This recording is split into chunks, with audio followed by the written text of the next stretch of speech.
ಎಲ್ಲರಿಗೂ ನಮಸ್ಕಾರ ಸ್ನೇಹಿತರೆ.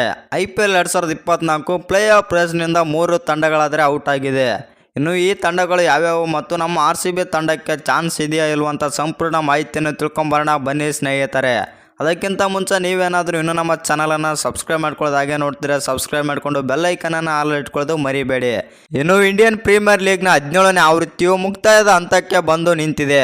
ಈಗಾಗಲೇ 63 ಪಂದ್ಯಗಳು ಮುಗಿದಿದ್ದು ಈ ವೇಳೆಗೆ ಒಂದು ತಂಡ ಪ್ಲೇ ಆಫ್ಗೆ ಅರ್ಹತೆ ಪಡೆದುಕೊಂಡರೆ 3 ತಂಡಗಳು ಹೊರಬಿದ್ದಿವೆ.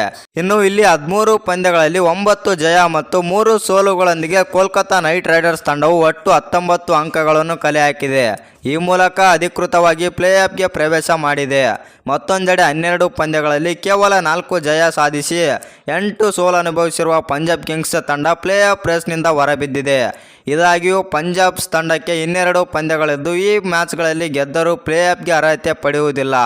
ಹಾಗೆ 13 ಮ್ಯಾಚ್ಗಳಲ್ಲಿ 4 ಜಯ ಸಾಧಿಸಿರುವ ಮುಂಬೈ ಇಂಡಿಯನ್ಸ್ ತಂಡ ಕೂಡ IPL ರೇಸ್ನಿಂದ ಈಗಾಗಲೇ ಹೊರಬಿದ್ದಿದೆ. ಇನ್ನು ಪ್ಲೇ ಆಫ್ ರೇಸ್ನಲ್ಲಿದ್ದ ಗುಜರಾತ್ ಟೈಟನ್ಸ್ ಬಾಲಿಗೆ ವರುಣ ಅವೇಕ್ ತೋರಿದ್ದಾನೆ. ಹೌದು ಸ್ನೇಹಿತರೆ, ಸೋಮವಾರ KKR ವಿರುದ್ಧ ನಡೆಯಬೇಕಿದ್ದ ಪಂದ್ಯಕ್ಕೆ ಮಳೆ ಅಡ್ಡಿ ಉಂಟಾಗಿ ಹೀಗಾಗಿ ಪಂದ್ಯವನ್ನು ರದ್ದು ಮಾಡಲಾಗಿದೆ.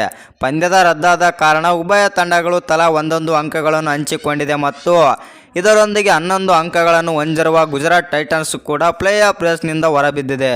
ಸದ್ಯ ಪ್ಲೇ ಆಫ್ ರೇಸ್ನಲ್ಲಿ ರಾಜಸ್ಥಾನ್ ರಾಯಲ್ಸ್, CSK, HRH ಮತ್ತು RCB, ಲಕ್ನೋ ಸೂಪರ್ ಜೈಂಟ್ಸ್ ಹಾಗೂ ಡೆಲ್ಲಿ ಕ್ಯಾಪಿಟಲ್ಸ್ ತಂಡಗಳಿವೆ. ಇನ್ನು ಈ ತಂಡಗಳಲ್ಲಿ 3 ತಂಡಗಳು ಮಾತ್ರ ಪ್ಲೇ ಆಫ್ ಪ್ರವೇಶಿಸಲಿದ್ದು ಇದರಲ್ಲಿ ಟಾಪ್ 2ನಲ್ಲಿ ಕಾಣಿಸಿಕೊಳ್ಳುವ ತಂಡ KKR ವಿರುದ್ಧ ಕ್ವಾಲಿಫೈಯರ್ ಪಂದ್ಯವಾಡಲಿದೆ. ನಿಮ್ಮ ಪ್ರಕಾರ ನಮ್ಮ RCB ತಂಡ ಪ್ಲೇ ಆಫ್ ಪ್ರವೇಶಿಸ್ತಾ ಇಲ್ವಂತ ಕಮೆಂಟ್ ಮಾಡೋದನ್ನು ಮರಿಬೇಡಿ.